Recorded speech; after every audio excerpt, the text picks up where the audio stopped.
RCR, la red que comunica y une al Perú.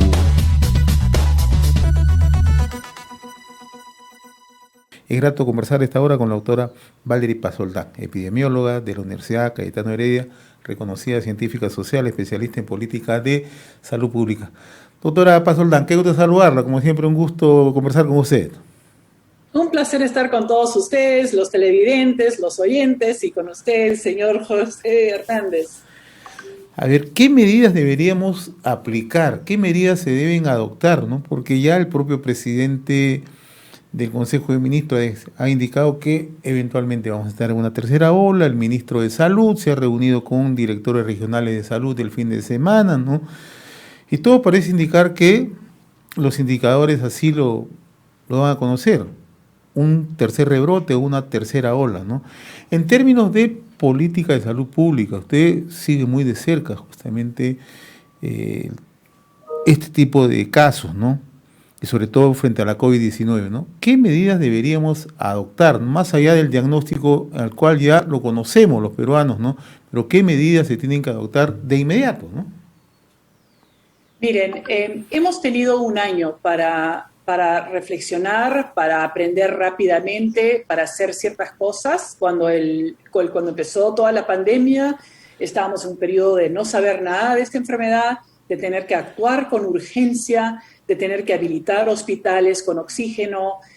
Científicos a nivel global estaban trabajando para desarrollar una vacuna, aprender más de la enfermedad, ver qué medicina se podría dar a la población. Hemos tenido un año para aprender y para mí, en preparación, probablemente va a haber una tercera ola. Está pasando por todas partes, en lugares donde ha habido altos niveles de vacunación. Aún así, se está viendo que probablemente vamos a estar viendo necesidad de refuerzos de vacunas en el futuro. O sea, no creo que queda duda con lo que se está viendo en Israel, Estados Unidos, otros lugares, que probablemente vamos a necesitar refuerzos. Pero por ahora, lo más importante, obviamente, es continuar rápidamente vacunando a la mayor cantidad de nuestra población posible. O sea, nosotros hemos vacunado recientemente, o sea que para esta tercera ola, los que han sido vacunados con sus 2 dosis, no con una, están bien preparados. Pero sí, están preparados para la tercera ola. Pero el problema para mí es, me gustaría preguntar qué hemos aprendido, ¿no? Tenemos cifras de lo que está pasando. Tenemos cifras que nos dicen que, parece que vamos a empezar con la tercera ola, vemos lo que está pasando a nivel mundial. Pero ¿qué hemos aprendido de la primera y segunda ola? Y lo que a mí me gustaría decir es, antes de seguir dándole con los números y cuántos estos y cuántos, es qué podemos aprender de lo que ya pasó para asegurarnos de que no pase de nuevo, ¿no? Hemos visto una amplia cantidad de mala información, desinformación al público, en veces por médicos, sobre uso de ivermectina, sobre uso de medicamentos, sobre los paquetes de COVID que se llevan, o sea, pero siguen, ¿no? ¿Qué podemos hacer para parar esta mala información, por un lado? Por otro lado, en vez de siempre estar actuando con urgencia, que viene un problema y de pronto todos tenemos que correr ¿qué podemos saber ya, para ir preparando las acciones que son necesarias? Sabemos que si termina cerrando todo como las veces pasadas, ¿qué problemas hubieron para asegurarnos de que no nos agarre de nuevo en seco, ¿no? Entonces, yo lo que siento un poco es que a veces tenemos que parar y reflexionar, y a veces esa pausa en realidad nos da una visión más grande de los problemas que hemos tenido en las primeras rondas y asegurarnos de que no hagamos los mismos errores de nuevo, ¿no? Entonces, por ejemplo, ¿qué errores me preguntarás? Bueno, si quieres te dejo que me hagas la pregunta. No, yo lo que quería, y mirando la preocupación que usted nos da a conocer, los especialistas en la materia han sido llamados, son llamados para hacerle alguna consulta, porque esto es gravitante, ¿no? Nosotros vemos cómo en Estados Unidos el doctor Fauci siempre se reúne con especialistas para ver cómo va marcando el compás del día a día, ¿no? Vemos cómo en Israel, que usted siempre lo ha citado como ejemplo, vemos que se reúnen permanentemente el Consejo de Estado para ver que los especialistas, los epidemiólogos, los infectólogos, etcétera, aporten. ¿Acá en el Perú ocurre eso? Es una excelente pregunta porque para mí esa es una gran falta. O sea, tenemos un equipo en el Ministerio de Salud que no tiene suficiente capacidad y recursos para necesariamente poder responder a todo lo que se necesita en cuestiones de infraestructura, de la parte de salud urgente.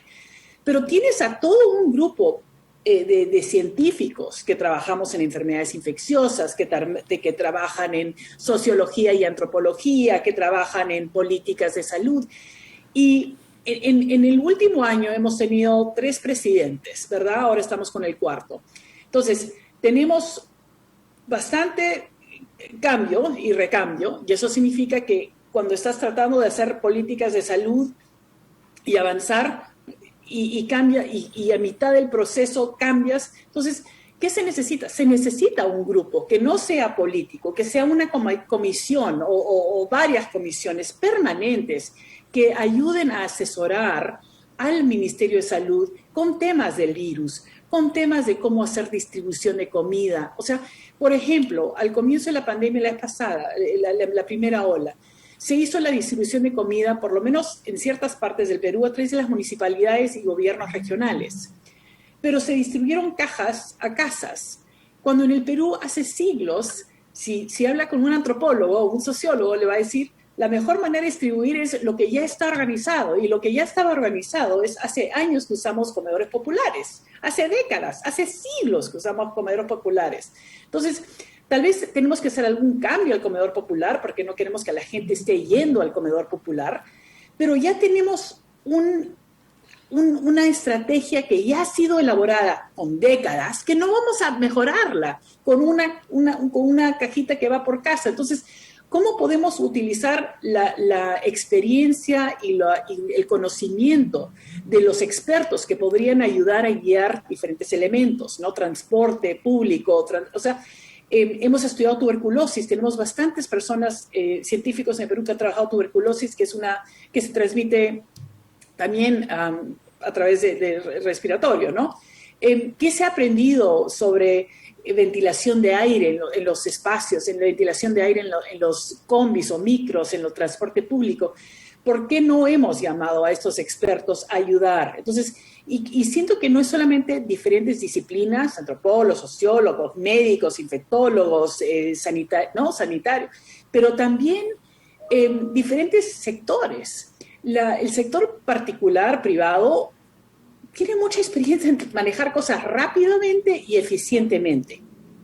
Entonces, ¿por qué no aprovechar? Ha habido mucha disponibilidad de gente que quiere ayudar, pero que no se le ha abierto la puerta. Entonces, desde mi punto de vista, uno de los elementos más graves o los que más podríamos aprender de la primera ola es, efectivamente, es fácil criticar, y el MINSA estaba con una tarea enorme, pero hemos tenido un poco de tiempo entre estas olas y podríamos reflexionar y decir, ok, la vez pasada estamos apurados, estamos con una enfermedad nueva, teníamos muchas cosas que teníamos que hacer rápidamente, pero ¿qué aprendimos? Aprendimos que a veces cuando haces las cosas rápidamente, se equivocan, te botan de tu trabajo, terminas gastando recursos, empieza otro nuevo, también se equivoca, lo botan, empieza un tercero. Necesitamos un grupo que pueda trabajar a largo tiempo, aprendiendo y mejorando y ayudando a guiar al Ministerio de Salud, que sí tiene que tomar decisiones rápidamente, pero con un equipo técnico que conoce el tema. Entonces, yo no siento, tal vez me equivoque, pero yo no siento que ha habido un llamado para experiencia de expertos en enfermedades infecciosas u otros campos. Y creo que eso es una deficiencia que se podría mejorar. Ahora, usted ha mencionado al inicio de la conversación el tema de la información, ¿no? Y muchas veces cuando hablamos de la información pensamos que se trata solamente de spots o se trata de mensajes que se emiten en medios masivos, ¿no? Medios locales, medios comunales, ¿no? Usted ha trabajado muy de cerca en zona de selva y sabe que la información ahí se maneja de otra naturaleza, ¿no? El cara a cara, el face to face, ¿no? El acercarse a la comunidad, conversar con la gente que hace justamente seguimiento sanitario, ¿no? Entonces, educación sanitaria, ¿no? Eso nos ha faltado, ¿cree usted? Nos sigue faltando. Llevamos 18 meses ya de la pandemia y ese nivel de aprendizaje parece ser que no lo tenemos muy claro, ¿no? tenemos un montón de cifras, pero no hacemos nada con las cifras, ¿verdad? Tenemos cifras epidemiológicas de lo que está pasando y se cambian a diario, todo lo que quieras, pero ¿cómo estamos usando estas cifras para cambiar nuestras políticas de salud? Cuando vemos que hay mala información, ¿cómo estamos empujando para decir, no, eso está mal? Y cuando estamos en comunidades indígenas o comunidades aisladas que no hablan español o donde el primer idioma no es español o quechua, ¿qué se está haciendo para manejar la información? No he visto, han habido un par de mensajes que han salido del Ministerio de Salud, pero de nuevo, ¿cómo usamos lo que sabemos que está pasando, donde hay una falta de información sobre el mal uso de ciertos medicamentos o cuando fueron a inyectar a un montón de personas con la ivermectina, ¿no? O sea, ¿cómo paramos ese tipo de acción y cómo aseguramos, sabiendo que ese es un problema, cómo respondemos a ese problema? No es cuestión de colectar números y desarrollar planes sin ligar la información. Entonces, honestamente me gustaría saber más sobre cuáles son los factores. ¿Qué desconocimientos hay? ¿Qué mitos está guiando la gente con sus decisiones y cómo podemos asegurarnos de hacer un mensaje muy específico a ese grupo de personas? Eso no siento que se está haciendo. Y es necesario. Y es necesario hablarle a cada comunidad con lo que ellos necesitan. Y las comunidades van a ser diferentes, sus creencias van a ser diferentes, y no podemos simplemente hacer un mensaje en vacío para todos porque no todos tenemos la misma creencia. O sea que, de nuevo, siento que simplemente siempre tener el número de vacunados o el número está bien, pero ¿cómo usamos esta información para ayudar a guiar cómo cambiamos las políticas de salud? Si sabemos que en una zona hay una cierta necesidad, ¿cómo nos aseguramos de que esa comunidad tenga no podemos tratar a todo el Perú como lo mismo, es lo que estoy tratando de decir. Es un país muy diverso, selva, sierra, costa, muchas lenguas, muchos idiomas, muchas diferentes culturas, y no podemos decir que tratar a todos y hacer una política que funciona para todos por igual. Entonces creo que tenemos que poder depender de nuestros asesores regionales en darnos ciertas pautas y también en los científicos locales para que nos guíen un poco en las necesidades de sus poblaciones. Y tenemos que escuchar. O sea, el MINSA no puede guiar de Lima y hacer todo como si fuese Lima. Tenemos que escuchar las voces regionales.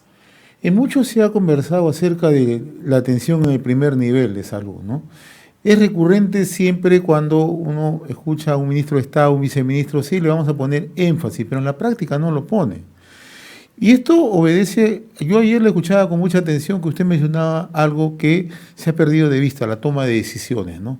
Porque en los gobiernos locales, las direcciones regionales de salud muchas veces no toman decisiones porque algunos por temor, otros por desconocimiento, otros por falta de presupuesto, otros por la lejanía, etcétera, etcétera, ¿no? Entonces, ¿cómo podemos generar condiciones para que se tomen las decisiones apropiadas en el momento y cuando la epidemia lo requiere, ¿no? Sí. Mira, para mí esto es un trabajo no de solamente para COVID, sino para cualquier tema de salud, ¿no? Es poder tener a un grupo, de nuevo, interdisciplinario, multisectoral, y que no solamente abarque las zonas urbanas de una región, sino que también tenga representación de zonas rurales y fuera de la zona. Por ejemplo, yo trabajo en Loreto, que sea también fuera de Iquitos, porque Iquitos tiene sus 450,000 personas, pero tienes a 500,000, 550,000 que están en las zonas rurales, ¿no? Entonces, ¿cómo asegurarnos de que hayan voces de distintas perspectivas? Porque si vemos un problema solo de una perspectiva, vamos a encontrar una solución para ese problema. Pero si podemos ampliar y entender el problema desde diferentes puntos de vista y diferentes perspectivas, vamos a poder ver, ok, vamos a necesitar múltiples soluciones y tal vez la solución que funcione en un lugar no funcione en el otro, o una solución que trabaje con una población no funcione con la otra, o la solución para el hospital no es lo mismo para una zona donde solamente tiene acceso a servicios de nivel primario. Entonces, para mí, de nuevo, una reflexión sobre todo lo que ha pasado en el año y medio pasado, es que no estamos acostumbrados a trabajar de esta manera. Estamos acostumbrados a trabajar, para mí, el sector público, en reaccionar. Siempre es una reacción. Ahora, si yo estoy en el Ministerio de Salud y mi reacción no es la adecuada, muchas veces termino sin trabajo. O sea que en vez de aprender del error, termino sin trabajo, entra el siguiente, que también va a cometer su error en algún momento, lo van a sacar del trabajo. Entonces, ¿qué pasa? Todo ese conocimiento se va perdiendo, porque en vez de aprender del error, seguimos votando a la gente. Entonces, ¿cómo asegurarnos de que aprendamos de nuestros errores? Pero para eso necesitas un punto de reflexión, necesitas comisiones o grupos que se reúnan regularmente, no solamente cuando hay una epidemia o una pandemia, sino regularmente, porque si no es COVID, es mortalidad materna, y si no es mortalidad materna, es cáncer de cuello uterino, y si no es eso, hay tantos temas, y realmente para todos estos temas, pensar que una persona o una perspectiva o una visión es la única que se puede tener, es egocéntrico, ¿ya? Necesitamos tener la apertura mental para darnos cuenta que hay muchas voces, y si escuchamos esas voces, más vamos a poder ayudar. Un ejemplo, el presidente de Estados Unidos hace muchos años, Abraham Lincoln, trabajó con un grupo, cuando él fue presidente, trabajó con un grupo de rivales. Él se rodeó de sus rivales. ¿Por qué? Porque sabía que los rivales le iban a atacar, y él tenía que estar preparado para esos ataques, tenía que saber cómo responder a ese tipo de situación. Pero qué inteligente reunirse con un grupo de los que apoyan y los que no apoyan y de diferentes perspectivas, porque así realmente puedes tener una visión. Y a veces uno siente, no voy a poder trabajar en esas condiciones, pero la realidad es que no es cuestión de atacar o no atacar, es cuestión de compartir las limitaciones que estamos teniendo en nuestras respuestas, entenderlas, aprender de ellas y hacer un plan conjunto para lograr mejorar el sistema, porque ya que después de todo lo que queremos es mejorar un sistema y tener mejor salud para todos, ¿verdad? O sea, eso es lo que buscamos ciertamente. Yo le agradezco infinitamente esta comunicación con RCR, mi estimada doctora Valerie Paz Soldán. Como siempre ha sido un gusto conversar con usted. Gracias, muy amable. Gracias. RCR, la red que comunica y une al Perú.